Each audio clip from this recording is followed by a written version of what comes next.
Hello friends, welcome to Compisoft. मैं हूं महेश और आज का जो लेक्चर है वो एडोबी डायमेंशन में 3D टेक्स्ट के लिए है कि आपका जो भी मॉकअप्स वगैरह बनाते हैं उसमें 3D टेक्स्ट किस टाइप से यूज करते हैं। बड़ा इजी वे में दिया हुआ है। तो आइए फ्रेंड्स, आइए मेरे स्क्रीन पे देखते हैं।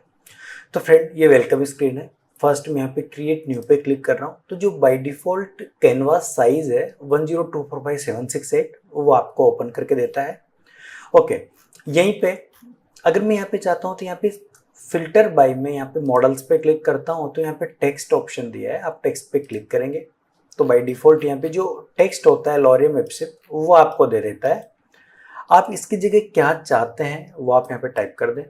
क्या देना आपको, जैसे सपोज करो कि मैंने यहाँ से कंपीसॉफ्ट दिया है, ये मैंने कंपीसॉफ्ट टाइप किया है। एंटर करके और कुछ टेक्स्ट टाइप करना चाहो तो वो भी दे सकते हैं।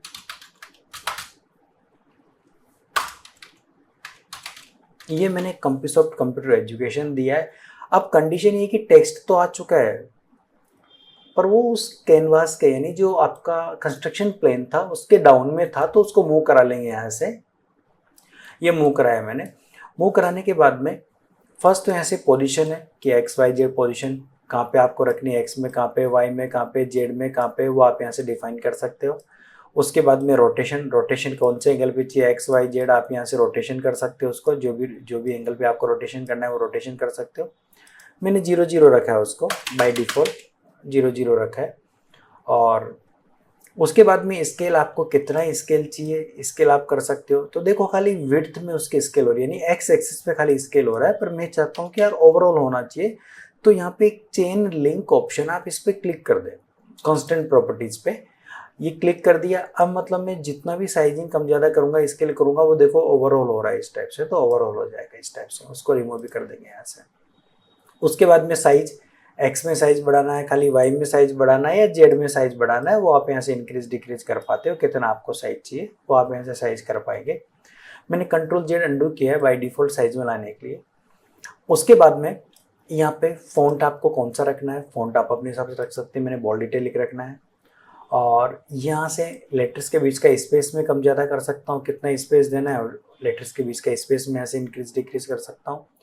फिर यहाँ पे जो लाइन है उनके बीच का स्पेस आपको बढ़ाना है तो लाइन के बीच का स्पेस पर बढ़ा सकते हैं यहाँ से, और कम करना है कम भी कर सकते हैं। यानी राइट की तरफ मूवमेंट करता हूँ तो उनके बीच का जो वर्ड्स है, जो अप डाउन का स्पेस है, वो इंक्रीज होता है, और लेफ्ट की तरफ लेके जाता हूँ तो डिक्रीज होता है। कितना आपको डिक्रीज करना है वो आप यहाँ से इंक्रीज डिक्रीज कर पाते हो। उसके बाद में जो टेक्स्ट अलाइनमेंट है वो सेंटर आपका होना चाहिए, तो सेंटर में आ जाएंगे देखो इस टाइप से। और अलाइनमेंट लेफ्ट में चाहिए लेफ्ट में आ जाएंगे, अलाइनमेंट राइट में चाहिए तो राइट में आ जाएंगे। कहाँ पे अलाइन करना है, मैंने सेंटर रखा है तो सेंटर में आ जाएंगे। फिर उसकी size, overall size increase decrease हो जाएगी। और डेप्थ कितनी चाहिए, डेप्थ भी अपन इंक्रीज डिक्रीज कर सकते हैं। अभी कंडीशन ये है कि मैं इसमें से जो कंप्यूटर एजुकेशन है उसको रिमूव कर दे रहा हूँ और खाली कंपीसॉफ्ट रख रहा हूँ। अब कंपीसॉफ्ट मेरे पास ऐसे है और ये कंस्ट्रक्शन प्लेन से बहुत ऊपर है। तो क्या करेंगे, इस पर क्लिक करके जैसे टेक्स्ट पे क्लिक करता हूँ तो यहाँ पे प्रॉपर्टीज के अंदर यहाँ पे एक ऑप्शन आता है मूव टू ग्राउंड। तो ये ग्राउंड फ्लोर पे लेके आ जाएगा आपको इस टाइप से। ओके, अब उसकी मैं थोड़ी डेप्थ कम कर लेता हूँ। यहाँ से डेप्थ थोड़ी कम कर लेते हैं। ये डेप्थ मैंने कम कर ली है। और एंगल्स वगैरह आपको चेंजेस करना है तो रोटेशन पॉइंट से बाय डिफॉल्ट वाई में 0 है, मैं इसको भी 0 कर देता हूँ। ऐसे एक्स वाई जेड तीनों 0 0 है। स्केल बाय डिफॉल्ट में 1 कर दे रहा हूँ, स्केल 1 हो जाना चाहिए। ओके, ये इस टाइप से। अभी अगर इन्हीं में मेरे को और कुछ मॉडिफिकेशन करना है तो और मॉडिफाई कर सकता हूँ। क्या मॉडिफाई करना है, नीचे यहाँ पे दिया है बेवल। आप बेवल को ऑन कीजिए। अभी क्लासिक है और राउंड तो राउंड कॉर्नर आ जाएगा, और आप देखेंगे कॉन्वेक्स तो कॉन्वेक्स आ जाएगा, आउटलाइन तो आउटलाइन आ जाएगी। अब आउटलाइन में भी विड्थ कितनी चाहिए आउटलाइन की वो अपन चेंजेस कर सकते हैं। जूम करके देखेंगे तो देखिए एंगल कौन सा चाहिए, एंगल अपन चेंजेस कर सकते हैं। कितने रिपीटेशन चाहिए, रिपीटेशन उसमें बढ़ा सकते हैं। पर विड्थ कम कर देंगे तो रिपीटेशन और अच्छी तरह से आपको दिखेंगे। और उसका स्पेस, जो रिपीटेशन है उनके बीच का स्पेस कितना कम ज़्यादा करना है वो कम ज़्यादा अपन यहाँ से कर सकते हैं। तो रिपीटेशन तो मैं यहाँ से 1 ही रख रहा हूँ। ये मैंने 1 किया रिपीटेशन। और रिपीटेशन 1 करने के बाद में यहाँ से मैं उसको क्लासिक रख रहा हूँ। और क्लासिक में उसकी विड्थ आपको कितनी रखनी है, विड्थ आप अपने हिसाब से डिफाइन कर सकते हो कितनी विड्थ चाहिए। और यहाँ से उसकी साइज कितनी आपको रखनी है उतनी साइज आप भी डिफाइन कर सकते हैं, इस टाइप से आ जाएगा।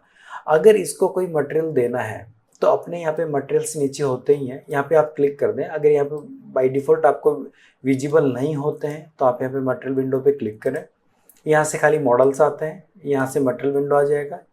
क्या मटेरियल आपको देना है वो खाली आप ड्रैग एंड ड्रॉप करें, मेरे को ऐसा कुछ देना है, खाली ड्रैग एंड ड्रॉप करेंगे वैसा कुछ मटेरियल आ जाएगा। किस पे देना है, अभी बाई डिफ़ॉल्ट बेवल पे आया, सब पे देना है, फेस पे देना है, किस पे आपको देना है वो कंप्लीट आप यहाँ से डिफाइन कर सकते हो। मेरे को टेक्स्ट पे देना है तो कंप्लीट टेक्स्ट पे आ जाएगा, खाली क्लिक कर दूंगा लेफ्ट, या ड्रैग एंड ड्रॉप भी कर सकता हूँ। ओके, इसके ऊपर 2 टाइम क्लिक करता हूँ तो उसका मटेरियल विंडो डायरेक्टली ओपन हो जाएगा। क्या क्या टेक्सचर किस किस फेस को लगा हुआ है, सारे फेस को सेम लगा है, मेरे को ये मटेरियल सबको देना है तो ये मटेरियल सबको आ गया। मैं चाहता हूँ यार खाली बेवल जो नेस है ना, ये बॉर्डर, इसको कुछ अलग टेक्सचर आ जाए तो आप यहाँ पे क्लिक कर दें तो देखो उसको अलग टेक्सचर आ गया ऑटोमेटिकली, जो भी टेक्सचर अपन ने दिया उसको अलग आ चुका है।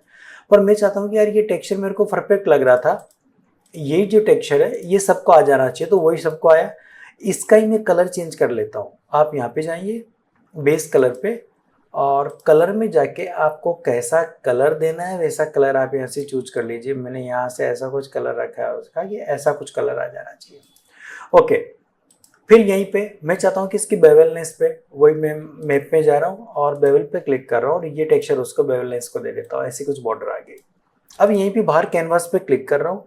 जब कैनवास पे क्लिक करता हूँ तो उसकी शेडो की ऑपेसिटी में यहाँ से कम ज़्यादा कर सकता हूँ। कितना शेडो चाहिए, देखो शेडो की ऑपेसिटी डार्क लाइट हो रही है। यहाँ पे नीचे एक ऑप्शन आया है रिफ्लेक्शन ऑपेसिटी, पर ये कब विजिबल होगा, जब मैं इसका रेंडरिंग विंडो ऑन करूंगा। तो फ्रेंड्स यहाँ पे बहुत ही पावरफुल एक टूल दिया हुआ है इंटरेक्टिव रेंडर, आप यहाँ पे क्लिक करें। ये क्या करेगा, रेंडर प्रीव्यू में आपको दिखाता है, जो भी चेंज करते हो खाली क्लिक कर दो, प्रीव्यू में दिखता रहेगा। अब मैं जैसे सपोज करो कि यहाँ से रिफ्लेक्शन ऑपेसिटी यहाँ से बढ़ा रहा हूँ तो उसकी रिफ्लेक्शन भी जो है वो नीचे आने लग जाएगा इस टाइप से। तो ये जो करंट प्रीव्यू है वो रेंडर करके आपको दिखाता है इस टाइप से। वापिस इसको यहीं पे क्लिक करके मैं ऑफ कर सकता हूँ। पर मैं यार ये चाहता हूँ कि फाइनल मेरे को आउटपुट होके मिले, थोड़ी रिफ्लेक्शन ऑपेसिटी कम कर सकता हूँ, रफनेस भी यहाँ से मैं कम ज़्यादा कर सकता हूँ। यहाँ से आप क्लिक करोगे तो देखो रफनेस भी उसकी कम ज़्यादा हो जाएगी। कैसे आपको चाहिए, मेरे को ऐसा कुछ चाहिए, थोड़ा और कम और ऑपेसिटी बढ़ा देता हूँ। ओके, मैं रेंडरिंग जो प्रीव्यू है उसको तो ऑफ कर रहा हूँ और उसका फाइनल रेंडर ले रहा हूँ। मैं यहाँ पे रेंडर पे क्लिक कर रहा हूँ। फाइल का नाम क्या देना है वो आप नेम दे दो, मैं टेक्स्ट दे रहा हूँ यहाँ पे नेम। और एक तो ये बोल रहा है कि फोटोशॉप फाइल भी चाहिए और पीएनजी भी चाहिए। यस, मेरे को दोनों चाहिए, तो ये फोटोशॉप फाइल भी देगा और पीएनजी भी देगा, जिसमें कि फोटोशॉप में ले जाके भी आप चेंजेस कर पाएंगे। डेस्कटॉप पे सेव होना चाहिए। और यहाँ पे एक ऑप्शन है कि आउटपुट कैसा आना चाहिए, लो आना चाहिए। लो में जो टाइम नहीं लगेगा, बहुत फास्ट रेंडर होगा, मीडियम में थोड़ा और उससे क्लियर आएगा, और हाई में उस जो बेस्ट क्वालिटी है वो मिलेगा। मैंने हाई रखा है, थोड़ा टाइम टेकिंग प्रोसेस होगा बट कोई बात नहीं, वेट करेंगे अपन। और यहाँ से मैं रेंडर पे क्लिक करता हूँ। ये बोल रहा है कि इस नाम से पहले से वहाँ पे एग्जिस्ट है, मैंने बोल दिया कि यस रिप्लेस करना है, यस कर दिया मैंने। थोड़ा टाइम लेगा और ये रेंडरिंग होके अपने को मिल जाएगा फोटोशॉप फाइल में और एक पीएनजी फॉर्मेट में। तो फ्रेंड वेट करते हैं, देखते हैं।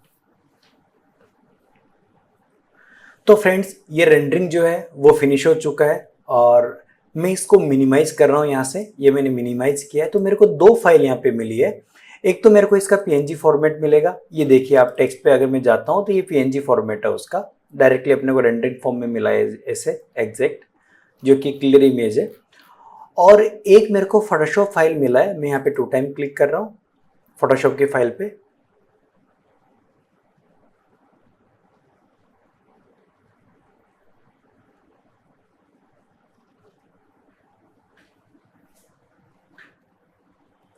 तो देखो ये फाइल मेरे को फोटोशॉप में मिली है और इसके सारे लेयर यहाँ पे डिफरेंट डिफरेंट फॉर्म में दिए ही हैं कि कौन सा लेयर आपको चाहिए, किस पे क्या वर्क करना है। वो वर्किंग में यहाँ से भी कर सकता हूँ डायरेक्टली, जो भी टेक्स्ट है उस पर और कुछ पीछे बैकग्राउंड में बैकग्राउंड चेंज कर देना हो और कुछ मेरे को दिखा देना है, यानी बैकग्राउंड चेंज कर देना, वो सब काम यहाँ से कर सकते हैं अपन यहाँ से। तो फ्रेंड्स आज के लेक्चर में अपन ने खाली 3D टेक्स्ट देखा है और आज के लेक्चर में अपन इतना ही देखेंगे। वीडियो अच्छा लगा हो तो लाइक और सब्सक्राइब जरूर करें। वीडियो देखने के लिए thank you so much, bye.